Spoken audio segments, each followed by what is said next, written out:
This is the first of a three-part interview series on PFAS. Listen to Jaroslav Moshko dive into the topic. In this video, we talk about PFAS persistency and how they impact human health. Hi everyone, here is Donata Chiari from the European Biochar Industry Consortium.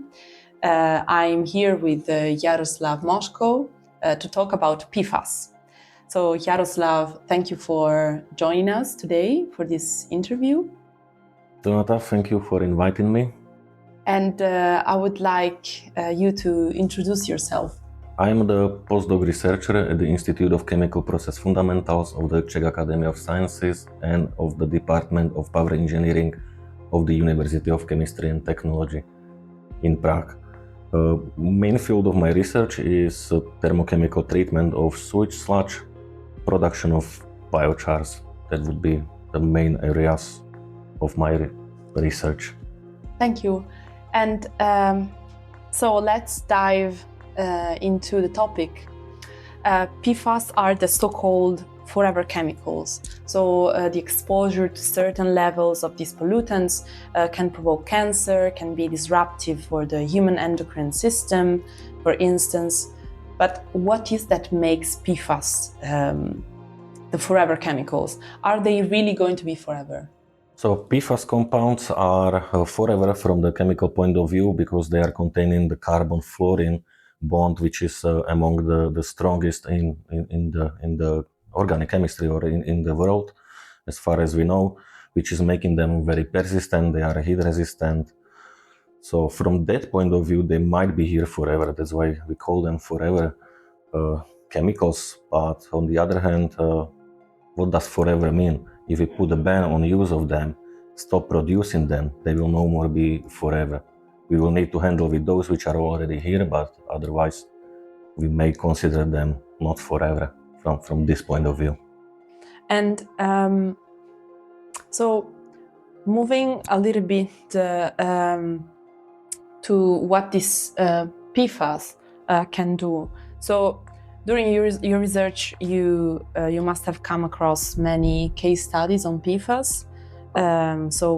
As you were mentioning, contaminated sludge, precisely. So could you share any stories on the negative impact that contaminated sludge might have on humans, animals, environment?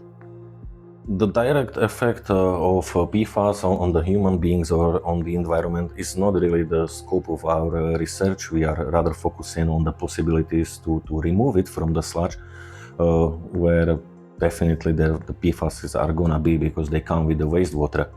And during the process of the wastewater treatment, they are, not all of them, but they are trapped in the sludges. And after, if we use the sludges, typically in the agricultural sector, we are just moving the circle of the life of the PFAS in the environment. It can be uptaken by the plants, which either animals or we humans eat.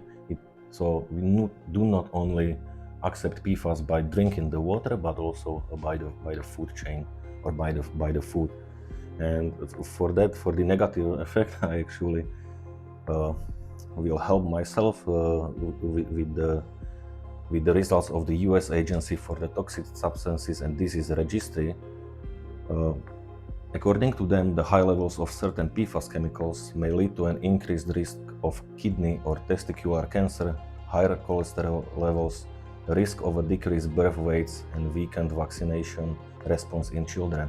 They could also cause pregnancy complications and liver enzyme changes, the agency says. So definitely they are exposing us to some danger. So many different impacts also on humans. But where do they come from? They are industrially produced because of their properties such as hydrophobicity, for example, or heat resistance. They are basically in our daily lives everywhere. Very likely this shirt or our clothes, our shoes are going to contain some PFAS compounds. Or for example, in the non-stick pans, which are made from the Teflon, for example, they are also containing substances because Teflon is having the carbon-fluorine carbon-fluorine bond on there, or in the firefighting foams, especially around the airports, in the groundwater, the higher levels of PFAS compounds can be found in the wastewaters coming from that side, because either during some accidents or either just practice by the firefighters over there who are spreading the foams, it will eventually end up in the wastewater from there. Okay, so they move with water, They basically. they move with water.